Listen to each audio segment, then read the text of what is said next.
संसार सुख और दुख का मिश्रण है। जब सुख आता है तो मनुष्य कोई सवाल नहीं करता कि यह सुख मुझे क्यों आया है, लेकिन जब दुख आता है तो मनुष्य के दिमाग में बार बार यह चलता रहता है कि आखिरकार मेरे दुख का कारण क्या है, यह मेरे पास ही क्यों आया है। संसार में रोजाना कई लोग इस बात पे विचार करते रहते हैं कि कोई व्यक्ति जो खूब अमीर है, धन संपन्न है, सभी तरीके से संपन्न है, लेकिन इसके बावजूद भी वो दुखी रहता है, और कोई इंसान जो गरीब है वह तो दुखी होता है ही। तो ऐसे में उनके दिमाग में एक विचार आता है, क्या कोई ऐसा तरीका है कि इन दुखों से मुक्त होकर एक सुखी जीवन जिया जा सके। तो मैं आप सबको कहना चाहूँगा कि है वो तरीका। मैं आज के इस वीडियो में आपको बताऊंगा कि मनुष्य के दुखों का मूल कारण क्या है। अगर एक मनुष्य उस चीज़ को समझ ले और उसका त्याग कर दे तो मनुष्य दुखी होना बंद कर देगा। मेरी बात ध्यान से सुनो। मैं यहाँ ऐसे नहीं कह रहा कि मनुष्य के जीवन में उस चीज़ को त्यागने से दुख आना ही बंद हो जाएंगे, बल्कि मैं यहाँ पर यह कह रहा हूँ कि अगर मनुष्य उस चीज़ को समझ ले और उसका त्याग कर दे तो दुख उसकी ज़िंदगी में आएंगे, लेकिन वे दुख उसे दुखी नहीं कर पाएंगे। अगर कोई व्यक्ति शरीर से कमज़ोर है, उसकी प्रतिरोधक क्षमता अच्छी नहीं है, तो थोड़े से मौसम के बदल जाने से ही उसके शरीर में कई बीमारियां फैल जाती हैं। लेकिन एक व्यक्ति जिसका शरीर मजबूत होता है, जिसकी प्रतिरोधक क्षमता बहुत अच्छी होती है, वह आसानी से बीमार नहीं पड़ता है। मनुष्य चाहे कितनी ही कोशिश कर ले, मनुष्य को बीमार करने वाली और मनुष्य के शरीर को नुकसान पहुंचाने वाली स्थितियां हमेशा रहेंगी और आएंगी। यह प्रकृति का नियम है, इससे बचा नहीं जा सकता। लेकिन मनुष्य के पास में एक ऑप्शन होता है कि वो अपने शरीर को मजबूत कर ले, अपनी प्रतिरोधक क्षमता को मजबूत बना ले, ताकि बीमार करने वाली स्थितियां उसके जीवन में आए लेकिन उसे बीमार ना कर पाए। ठीक उसी प्रकार मनुष्य के जीवन में दुखदायी परिस्थितियां आएंगी या नहीं आएंगी, यह पूरी तरह उस मनुष्य के हाथ में नहीं होता है। उसके हाथ में बस इतना होता है कि वह बेकार की चीज़ों का त्याग करके या सही चीज़ों को अपना के अपने मन को मजबूत बना ले, ताकि भले ही दुखदायी परिस्थितियां उसके जीवन में आए लेकिन वो उसे दुखी ना कर पाए। मैं पूछता हूँ आपसे, क्या लगता है आपको, आपके दुखों का कारण क्या है? उदाहरण स्वरूप, यदि आपका धंधे में नुकसान हो जाता है तो आपको दुख होता है। यदि आपका अपना कोई प्रियजन मर जाता है तो आपको दुख होता है। या आपको कोई व्यक्ति अपशब्द बोलकर या गाली देकर चला जाता है तो आपको दुख होता है। या कोई व्यक्ति जिसे आप चाहते हैं लेकिन वह आपको नहीं चाहता है तो आपको दुख होता है। या आप सबके साथ में अच्छा व्यवहार करते हैं लेकिन लोग आपके साथ में अच्छा व्यवहार नहीं करते हैं, तो ऐसी स्थितियों में आप दुखी हो जाते हैं। क्या आपके हिसाब से यह सब आपके दुख के कारण हैं? क्या आपके हिसाब से ये सारी परिस्थितियाँ आपके दुखों का कारण बनती हैं? तो मैं बताना चाहूँगा, थोड़ा बहुत सहयोग देती हैं, लेकिन आपके दुखों का मूल कारण ये परिस्थितियाँ नहीं हैं, बल्कि आपके दुखों का मूल कारण है आपकी दुर्बलता, आसक्ति और आपका अज्ञान। अज्ञान की वजह से ही आसक्ति पैदा होती है। और एक बात को हमेशा ध्यान में रखना कि अज्ञान से ही आसक्ति पैदा होती है और आसक्ति से ही दुख पैदा होता है। तो इसका मतलब यह नहीं है कि आप किसी चीज़ को जान लेंगे और आप दुखों से मुक्त हो जाएंगे। ज्ञान प्राप्त करने का मतलब होता है कि आप उस बताई गई बात, उस सुनी गई बात के अनुसार व्यवहार भी करें। अगर आप आसक्ति के बारे में जान लेते हैं लेकिन आसक्ति को जानने के बाद वैसा व्यवहार अपनी ज़िंदगी में नहीं दोहराते हैं, आसक्ति की प्रैक्टिस नहीं करते हैं, तो आप दुखों से मुक्त नहीं हो सकते। आपका दुख दूर नहीं हो सकता। केवल जानकारी इकट्ठा करना ही ज्ञान प्राप्त करना नहीं होता। जानकारी प्राप्त करके उसे आवश्यकता के अनुसार अपने जीवन में लागू करना या उसके अनुसार व्यवहार करना ही ज्ञान का असली मतलब होता है। तो हाँ, यदि आप अपने अज्ञान को दूर कर लेते हैं और अपनी आसक्ति को दूर करने का प्रयास करते हैं तो आप भी इतने मजबूत बन सकते हैं कि आपकी ज़िंदगी में दुख रहने के बावजूद भी आप दुखी नहीं होंगे। जो मनुष्य शक्तिशाली बनने का प्रयास नहीं करेगा वह दुर्बल बन जाएगा, और जो मनुष्य दुर्बल बन जाएगा वह अपने दुखों से उतना ही ज़्यादा प्रभावित होने लग जाएगा और उसकी ज़िंदगी उतनी ही ज़्यादा दुखपूर्ण बन जाएगी। आप चाहे शरीर से दुर्बल हो, आप चाहे मन से दुर्बल हो, आप चाहे अपनी आर्थिक स्थिति से दुर्बल हो, आप चाहे अपने संबंधों की दृष्टि से या व्यवहार की दृष्टि से दुर्बल हो, आप किसी भी प्रकार से दुर्बल हो, दुर्बलता आपको दुख अवश्य पहुंचाएगी। असल में मैंने 3 चीज़ों का नाम लिया है, दुर्बलता, आसक्ति और अज्ञान, लेकिन तीनों चीज़ें एक दूसरे से जुड़ी हुई हैं। अगर एक व्यक्ति अज्ञानी ना हो तो दुर्बल नहीं होगा और ना ही वह आसक्ति के जंजाल में फंसेगा। इस बात को हम दूसरे तरीके से भी कह सकते हैं, यदि एक व्यक्ति में आसक्ति ना हो तो वह अज्ञानी और दुर्बल नहीं रहेगा। या फिर हम इस चीज़ को तीसरे तरीके से ऐसे भी कह सकते हैं, यदि एक व्यक्ति दुर्बल ना हो तो ना तो अज्ञानी रहेगा और ना ही आसक्त रहेगा। यह मैंने 3 बातें बताई, तीनों बातें बिल्कुल समान हैं, बस थोड़ी घुमा फिरा कर बताई हैं, थोड़ा शब्दों का हेर फेर हुआ है, वरना बात तो वही है। अब आपके दिमाग में एक सवाल आ रहा होगा कि लालचंद मीणा जी, बातें तो आप बहुत तगड़ी तगड़ी कर रहे हो, लेकिन आसक्ति होती क्या है? तो मैं तुम्हें बताना चाहूँगा कि आसक्ति क्या होती है, बिल्कुल अच्छी तरह समझाऊंगा। लेकिन सबसे पहले इस बात को जान लो कि मैंने कहा है कि आसक्ति सभी दुखों का कारण है, लेकिन यह भी सच है कि आसक्ति तुम्हारे सुखों का भी कारण है। तुम्हें इस बात से थोड़ी बहुत उलझन महसूस हो रही होगी कि आसक्ति या तो दुखों का कारण होगी या फिर सुखों का कारण होगी, ये दोनों का कारण कैसे होगी? तो मैं समझाता हूँ ये दोनों का कारण कैसे होती है। क्या आपने कभी ये शब्द सुने हैं कि मैं तुमसे इतना प्यार करता हूँ लेकिन तुम मुझसे प्यार नहीं करती हो, तुम्हें भी मुझसे प्यार करना चाहिए। आपने ये डायलॉग भी सुना होगा कि मैं तुमसे दूर हो जाऊँ ये हो नहीं सकता, और कोई मुझे तुमसे दूर कर दे यह मैं होने नहीं दूंगा। आपने यह भी सुना होगा कि अरे यार, मैं तो इतना अच्छा इंसान हूँ, सबके साथ में अच्छा व्यवहार करता हूँ, लेकिन लोग मेरे साथ में बुरा व्यवहार करते हैं।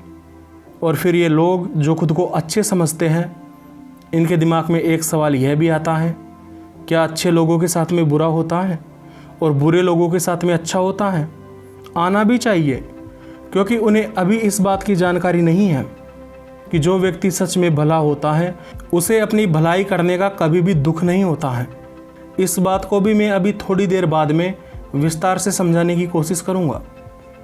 हाँ, तो मैंने आपको पहली बात बताई थी कि कई लोग शिकायत करते हैं कि मैं उसे इतना प्यार करता हूँ, वह मुझसे प्यार नहीं करती है। पहले इसकी हकीकत जान लो। जो व्यक्ति ऐसा कह रहा है वह किसी से प्रेम नहीं कर रहा, वह किसी से प्यार नहीं कर रहा, बल्कि अपना स्वार्थ सिद्ध करने की कोशिश कर रहा है। प्यार करने का मतलब क्या होता है? सच्चा प्रेम करने का मतलब क्या होता है? सच्चे प्रेमी की परिभाषा होती है कि हम सामने वाले को जितना ज़्यादा दे सके उतना दे दे, लेकिन उसके बदले में उससे रेत का कण भी मांगने की इच्छा ना करें। यह बातें आपको थोड़ी बहुत ज्ञानपूर्ण लग रही होगी, लेकिन इनसे बोर होने के बजाय इन्हें समझने की कोशिश करो, क्योंकि अगर तुम इस बात को नहीं समझोगे तो इस जिंदगी के दुख तुम्हें प्रभावित करते रहेंगे, तुम्हें दुखी करते रहेंगे। जो व्यक्ति सच्चा प्रेम करता है ना, तो वह प्रेमी चाहता है कि मैं जिससे प्रेम करता हूँ वह खुश रहे, भले ही वह बदले में मुझे खुश रखे या ना रखे, लेकिन वो खुश रहे। अगर कोई व्यक्ति है जो ऐसा सोचता है कि मैं उससे प्यार करता हूँ लेकिन वह मुझसे प्यार नहीं करती, उसे भी मुझसे प्यार करना चाहिए, तो इसका मतलब है कि वह प्रेम नहीं, आसक्ति है। जो व्यक्ति प्रेम करता है वह मुक्त करता है, स्वतंत्र करता है, वह सामने वाले को पिंजरे में कैद नहीं करता है। लेकिन जो व्यक्ति आसक्ति करता है वह व्यक्ति कहता है कि तुम पर सिर्फ मेरा अधिकार है। एक तरह से आसक्ति रखने वाला व्यक्ति अपने प्रेमी को अपने अधिकार में रखना चाहता है, उस पर शासन चलाना चाहता है, लेकिन इसे प्रेम करना नहीं कहते, इसे एक दूसरे का या किसी दूसरे का इस्तेमाल करना कहते हैं। इसे अपना स्वार्थ सिद्ध करना कहते हैं। आप किसी पिंजरे में किसी जानवर को कैद कर लेते हो और आप उसे रोज़ाना टाइम टू टाइम खाना पानी देते हो, उसके ऐशो आराम की सभी चीज़ें उपलब्ध करा देते हो और आप कहते हो कि मुझे इस जानवर से प्रेम है, मुझे इस पक्षी से प्रेम है, इसीलिए मैं इसकी इतनी सेवा कर रहा हूँ। तो मैं आपसे पूछना चाहूँगा, अगर कोई व्यक्ति आपको टाइम पे खाना पानी दे दे लेकिन आपको अपना गुलाम बना ले, तो क्या आप ऐसा कहेंगे कि वो व्यक्ति आपसे प्रेम करता है? नहीं कहेंगे, क्योंकि आप जानते हो कि गुलामी करने में और प्रेम करने में ज़मीन आसमान का अंतर होता है। लेकिन यह अंतर आपको तब समझ में नहीं आता जब आप यह व्यवहार दूसरों के साथ में करते हो। यह अंतर आपको तब समझ में आता है जब कोई दूसरा व्यक्ति आपके साथ में ऐसा व्यवहार करता है।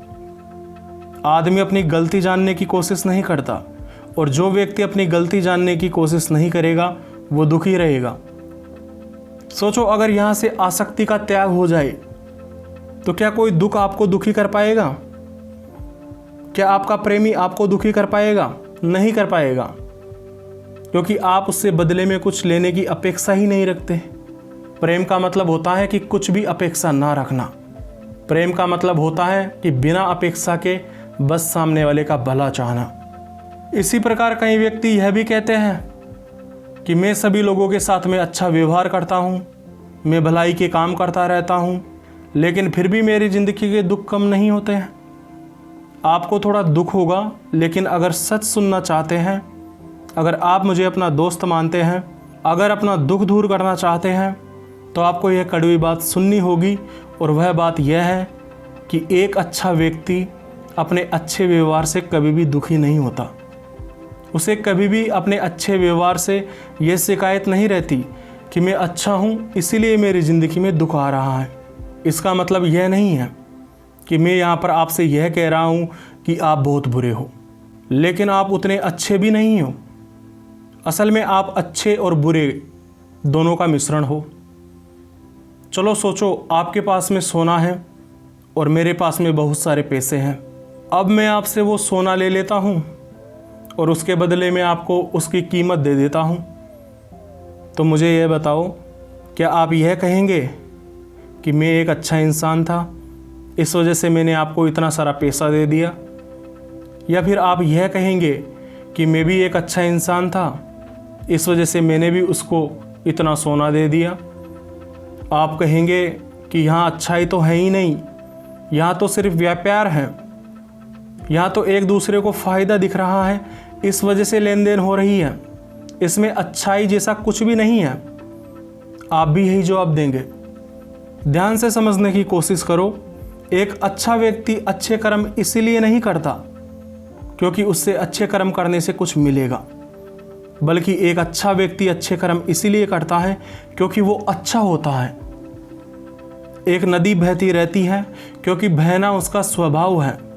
वह करोड़ों लोगों तक पानी पहुंचाती है, लेकिन वह नदी कभी शिकायत नहीं करती कि मैं इतना सब कुछ करती हूँ, लेकिन लोग मुझ में कचरा डालकर मेरे स्वरूप को बिगाड़ देते हैं, या लोग मेरा सम्मान नहीं करते।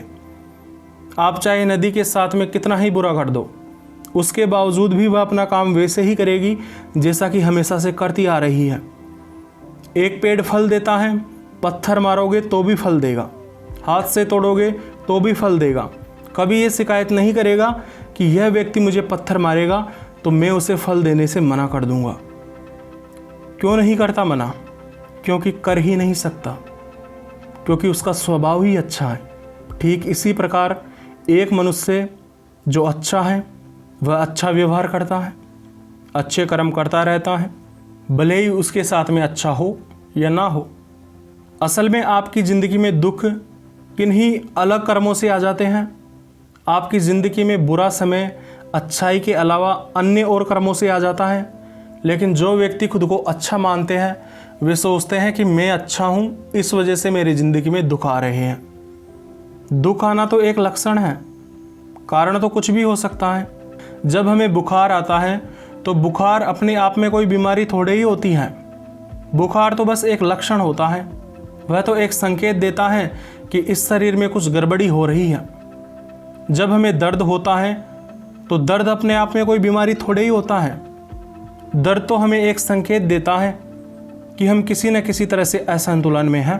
अगर तुमको बुखार आ जाए और डॉक्टर तुमसे बार बार कहे कि तेरे शरीर में इन्फेक्शन हो गया है, भले ही तुम्हारा बुखार किसी और कारण की वजह से हो, वह तुम्हें हर बार इन्फेक्शन और बुखार की गोलियां देता है। कुछ समय के लिए तुम्हारा बुखार की गोलियों से उतर जाता है, लेकिन वापस से फिर से तुम्हारी हालत ख़राब हो जाती है। तुम्हारा बुखार बार बार लौट कर आता है। क्यों लौट कर आता है वह बार बार? वह बुखार इसीलिए लौट कर आता है क्योंकि उस बुखार का कारण शरीर का इन्फेक्शन नहीं है, बल्कि कुछ और है। और जब तक वह कारण दूर नहीं होगा तब तक आपका बुखार दूर नहीं होगा, तब तक आपको बुखार आता रहेगा। हो सकता है आपकी मौत हो जाए यदि आपको समय पे इलाज नहीं मिला तो। बुखार आने के कारण आपके शरीर की सूजन भी हो सकती है, आपके शरीर की एलर्जी भी हो सकती है, आपको वायरस भी हो सकता है, पानी की कमी भी हो सकती है, ज़्यादा मानसिक तनाव भी हो सकता है, या प्रतिरोधक प्रणाली का असंतुलन भी हो सकता है। कई कारण हो सकते हैं। केवल इन्फेक्शन होना ही बुखार का इकलौता कारण थोड़े ही है। ऐसी स्थिति में यदि आपको बार बार बुखार आए और डॉक्टर आपसे बार बार इन्फेक्शन के लिए कहे, तो क्या आप उस डॉक्टर को समझदार मानेंगे? आप कहोगे कि यह तो मूर्ख है, कुछ नहीं जानता। ठीक वैसे ही मैं कहना चाहता हूँ, यदि आपकी ज़िंदगी में दुख आता है तो यह समझा करो कि दुख एक लक्षण है, और ज़रूरी नहीं है कि तुम्हारी ज़िंदगी में दुख इस वजह से ही आया है क्योंकि तुम एक अच्छे इंसान हो। दुखों के आने के और भी कई कारण होते हैं। कई कारणों की वजह से दुख आ सकते हैं। एक व्यक्ति जो कहता है कि मैं अच्छा हूँ लेकिन मैं मेरी ज़िंदगी में गरीब हूँ, उसे इस बात को समझने की आवश्यकता है कि अच्छा होने में और गरीबी दूर होने में कोई संबंध नहीं है। गरीबी दूर तभी होगी जब गरीबी को दूर करने के लिए कर्म किए जाएंगे। केवल भलाई करने या अच्छाई करने से ही गरीबी दूर नहीं होगी। कोई व्यक्ति जो सारे दिन आलस करके पड़ा रहता है, अपनी दिनचर्या को सही तरीके से व्यवस्थित नहीं रखता है, वह बार बार बीमार पड़ता है और फिर भी बोलता है कि अरे यार, मैं तो इतने अच्छे कर्म करता हूँ, फिर भी बार बार बीमार पड़ जाता हूँ। भगवान सारे दुख अच्छे लोगों को ही क्यों दे देते हैं? तो भाई साहब, इसमें कोई समझदारी नहीं है। आपको यह बात समझनी होगी। अब यहाँ पर आसक्ति क्या है वह समझो। आपकी आसक्ति यहाँ पर यह है कि आप कुछ करते हैं, उसके बदले में कुछ चाहते हैं। जैसे आप अच्छा करते हैं और उसके बदले में अच्छा चाहते हैं, यही आसक्ति है। लेकिन सोचो, यदि आप किसी व्यक्ति की सेवा करें लेकिन वह सेवा सिर्फ इसलिए करे क्योंकि उस सेवा को करने से आपको अपना जीवन उद्देश्यपूर्ण महसूस होता है या आपकी आत्मा संतुष्ट होती है, तो मुझे बताओ, क्या आपको उस सेवा को करने से कभी दुख होगा? कभी आपको यह अफसोस होगा कि मैंने उसकी सेवा की लेकिन मुझे यह नहीं मिला? नहीं होगा। क्यों नहीं होगा? क्योंकि आपने कुछ पाने की इच्छा से सेवा नहीं की, बल्कि आपने सेवा सिर्फ इसीलिए की क्योंकि आपको लगा कि सेवा करने की ज़रूरत है। आपने वह अच्छा काम सिर्फ इसीलिए किया क्योंकि आपको उस काम से खुशी मिली है और आप एक अच्छे इंसान हैं। अच्छे काम करना आपका स्वभाव है। अगर आप ऐसा सोच के कर्म करें तो आपको कभी दुख नहीं होगा। और जो व्यक्ति इस भाव से अच्छे कर्म करते हैं, उन्हें ज़िंदगी में ये शिकायत नहीं रहती कि अच्छे लोगों के साथ में बुरा होता है। जिस प्रकार मैंने थोड़ी देर पहले जो उदाहरण दिया था, उसमें बुखार का कारण इन्फेक्शन की जगह कुछ और था। इस वजह से वह बुखार ठीक नहीं हो रहा था। ठीक उसी प्रकार मैं कहना चाहूँगा कि आपके दुख का कारण आपका अच्छा होना नहीं है, बल्कि कुछ और कारण भी हैं। इस वजह से आपका दुख दूर नहीं हो रहा है। जो व्यक्ति अपने अहंकार का त्याग नहीं करना चाहते हैं और मेरी बातों को नहीं मानना चाहते हैं, वे खुशी से अपने दुखों को अपना सकते हैं। लेकिन यदि आप चाहते हो कि आपकी ज़िंदगी से दुख दूर हो और सुख शांति आपको मिले, तो मेरी बात को समझो, गहराई से समझने का प्रयास करो। अब ऐसे हजारों उदाहरण हैं जिनके माध्यम से इस बात को समझाया जा सकता है। लेकिन मैंने 2-3 उदाहरणों के माध्यम से आपको इस बात को समझाया है। और तुम्हारे दिमाग में एक सवाल और आ रहा होगा कि लालचंद मीना, मेरे ये बात तो समझ में आ गई कि आसक्ति की वजह से एक मनुष्य दुखी होता है, ना कि अपनी अच्छाई की वजह से। तो मुझे यह भी बताओ कि तुमने थोड़ी देर पहले यह कहा था कि आसक्ति हमारे सुखों की भी वजह होती है, तो वह कैसे, ज़रा बताओ। मेरे दोस्त, मैं आपसे कहना चाहूँगा कि जब आप किसी चीज़ की मोह माया में पड़ जाते हैं या उससे आसक्त हो जाते हैं तो आपको उसमें मज़ा आने लगता है। जैसे उदाहरण स्वरूप, आप यदि शराब पीने की या किसी भी प्रकार का आलस करने की या किसी भी प्रकार का नशा करने की आदत में पड़ गए तो आपको इन बुरी आदतों में ही खूब मज़ा आएगा। इतना मज़ा आएगा कि आपको इन्हें छोड़ने का मन नहीं करेगा। और अधिकतर लोग तो छोड़ भी नहीं पाते हैं, क्योंकि वे उस मज़े का त्याग कर ही नहीं पाते हैं जो उन्हें बुरी आदतों से मिलता है। तो इस प्रकार यहाँ पर आसक्ति की वजह से ही सुख मिल रहा है। तो इस प्रकार यहाँ पे एक व्यक्ति आसक्त हो रहा है और उसे सुख मिल रहा है, मतलब आसक्ति की वजह से उसे सुख मिल रहा है।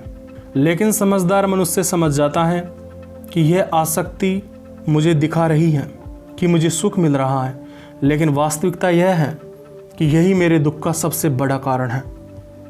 क्या होती है आसक्ति?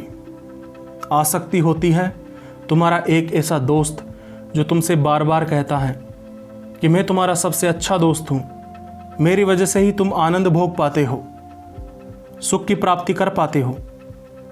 लेकिन हकीकत तो यह होती है कि यह दोस्त आस्तीन का सांप होता है जो समय मिलते ही डंक मारने के लिए तैयार रहता है। ऐसे धोखेबाज दोस्त आपकी बाहरी दुनिया में हो या आपकी आंतरिक दुनिया में हो, आपको बर्बाद करके ही छोड़ते हैं।